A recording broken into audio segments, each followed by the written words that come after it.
Hello friends. तो हमने पिछले लेक्चर में हीलिंग का primary union means primary intention of healing देखा था। तो आज के लेक्चर में हम secondary union secondary intention of healing देखने वाले।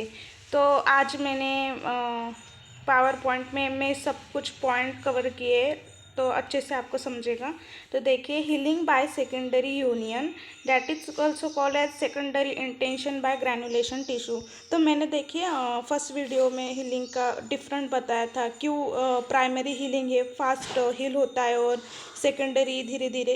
देखिए, मैंने बोला था कि प्राइमरी हीलिंग में इंजरी जो होती है छोटी सी होती है और जो सेकेंडरी हीलिंग सेकेंडरी यूनियन में होती है वो जो इंजरी होती है वो बड़ी होती है। देखिए फर्स्ट पॉइंट क्या बोल रहा है, एक्सेसिव लॉस ऑफ टिश्यू। तो क्या होता है इधर, एक्सेसिव लॉस ऑफ टिश्यू, इसके कारण क्या होता है, इन्फ्रैक्शन होता है।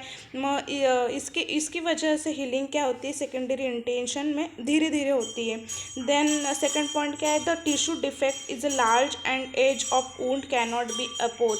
तो इधर टिश्यू इफेक्ट लार्ज होता है एंड एज ऑफ वुंड भी बड़ी होती है। Then the healing third point, the healing surface is and won that show the granulation tissue formation.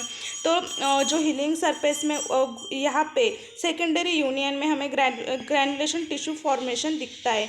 तो before actual process of the healing start, large amount of dead cell, tissue debris, pus, etc. are removed by the progressive digestion and reabsorption, drainage and phagocytosis। phagocytosis से क्या होता है, healing start होने के पहले dead cell, tissue debris, पस ये सब रिमूव किया जाता है, डाइजेशन हो जाता है इसका, फैगोसाइटोसिस करता है सब कुछ। देन हम फेज देखने वाले। तो फर्स्ट इज इनिशियल हिमोरेज। देखिए हमने primary union means primary intention में देखा था, इनिशियल हिमोरेज ही था उधर भी। तो देखिए इधर भी इनिशियल हिमोरेज एक सीक्वेंस में ध्यान में रखिए, एकदम इजी होता है, सीक्वेंस में रखिए। As a result of injury, the wound space is filled with blood and fibrin clot which dries and form cold। ऐसे देखिए हमारे हाथों पे कुछ इंजरी हो गई तो इसके फर्स्ट हमें क्या दिखता है, ब्लड आता है बाहर, ब्लड आता है। देखिए ब्लड आते ही थोड़ा थिक थिक हो जाता है तो फाइब्रिन क्लॉट होने लगता है, ड्राइज होता है, क्लॉट फॉर्मेशन होता है। Then inflammatory phase, there is initial acute inflammatory response follow by appearance of macrophages which clear off the debris and primary union. तो एक्यूट इन्फ्लेमेटरी रिस्पॉन्स क्या दिखाता है, अपीयरेंस, जहाँ पे हमें इंजुरी हुई वहाँ एक्यूट इन्फ्लेमेशन का रिस्पॉन्स क्या होता है, फर्स्ट वहाँ हमें मैक्रोफेजेस दिखाई देती है। क्यों दिखाई देती है, क्लियर ऑफ डेब्रिज, डेब्रिज को क्लियर करने के लिए। तो फर्स्ट क्या हुआ, इनिशियल हिमोरेज हुआ, इंजरी हुई और ब्लड क्लॉट हुआ। देन हमारी बॉडी ने इन्फ्लेमेटरी रिस्पॉन्स दिखाया और वह अपेयर हुए macrophages clear of debris debris clear करने के लिए। देन थर्ड में क्या हुआ, epithelial changes. As in primary healing the epithelial cell form both the margins of wound, proliferate and migrate into the wound in the form of epithelial. तो primary healing the epithelial cells form both of margin, हमें epithelial cell form होती हुई दिखती है दोनों margin पे, of wound, proliferate and migrate into wound in the form of epithelial. फिर पूरी एपिथेलियल वहाँ पे बन जाती है। देन फोर्थ में ग्रैनुलेशन टिश्यू। हाँ, सेकेंडरी यूनियन में ग्रैनुलेशन टिश्यू बहुत इंपॉर्टेंट होता है। तो क्या होता है, main bulk of secondary healing is by granulation tissue. Secondary का मेन बल्क क्या है, granulation tissue, by granulation tissue. Then granulation tissue is a form by proliferation of fibroblast and neovascularization from the adjoining viable element. Granulation tissue किससे form होता है, by proliferation of fibroblast and neovascularization and adjoining viable element. Then third point, the newly form of granulation is deep red granular very fragile. जो granulation form होता है कैसा दिखाई देता है हमें, न्यूली जो फॉर्म होता है वो deep red granular and very fragile. With the time of scar maturation become pale and white due to the increase of collagen and decrease of vascularity. तो क्या होता है, जब इंजुरी फॉर्म होती है तब ग्रैनुलेशन स्टार्ट होने लगता है, तब हमें स्कार फॉर्मेशन दिखाई देता है वाइट, बिकॉज क्यों, इंक्रीज द कोलेजन। हाँ, जहाँ पे इंजुरी होती है हमें वहाँ कोलेजन दिखाई देता है, decrease vascularity. Then phase of the granulation, phase of inflammation. देखा हमने इन्फ्लेमेशन कैसा होता है, क्या हुआ इन्फ्लेमेशन में, इन्फ्लेमेशन में फर्स्ट इन्फ्लेमेशन ने जो रिस्पॉन्स दिखाया क्या था, अपीयरेंस ऑफ मैक्रोफेजेस, क्यों, डेब्रिज क्लियर करने के लिए। देन फेस ऑफ क्लियरेंस, सब कुछ क्लियर करता है macrophages. Then phase of ingrowth granulation, जो कि हमने अभी पॉइंट देखे।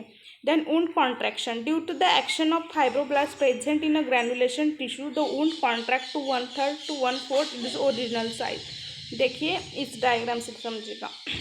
फाइब्रिन है ऊपर, इपिडर्मिस एंड डर्मिस। देखिए large defect fill with in the fibrin clot. First क्या हुआ, फाइब्रिन क्लॉट बना। मैं आपको जो इनिशियल हिमोरेज का फर्स्ट पॉइंट था। Then new blood vessel and fibroblast grow form in the dermis into fibrin. देखिए न्यू ब्लड वेसल्स ग्रो कर रही है, ग्रैनुलेशन टिश्यू फॉर्मेशन हो रहा है। Then collagen layer down the granulation tissue, fibroblasts restore integrity। then maturation of collagen achieve the integrity and collagen regrowth in epidermis।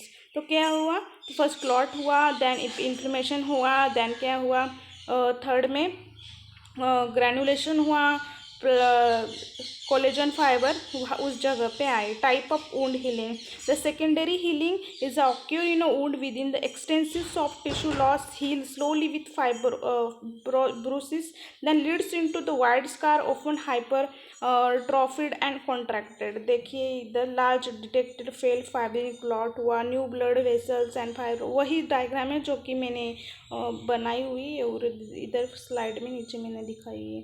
तो देखिए क्या सब कुछ मैं एक बार में फिर से आपको रिवाइज करके देती हूँ, एकदम स्टेप बाय स्टेप। देखिए हीलिंग पहले हमने देखा था फर्स्ट लेक्चर में, जो प्राइमरी हीलिंग था। इस लेक्चर में हम सेकेंडरी हीलिंग देख रहे हैं। तो फर्स्ट इनिशियल फ्रेश, इस ध्यान में रखिए। तो इनिशियल हीमोरेज में क्या हो, first clot formation, then inflammatory response देखा है हमारे बॉडी ने इंजुरी के अगेंस्ट। तो क्या हुआ, appearance of macrophages, the epithelial changes आने लगे।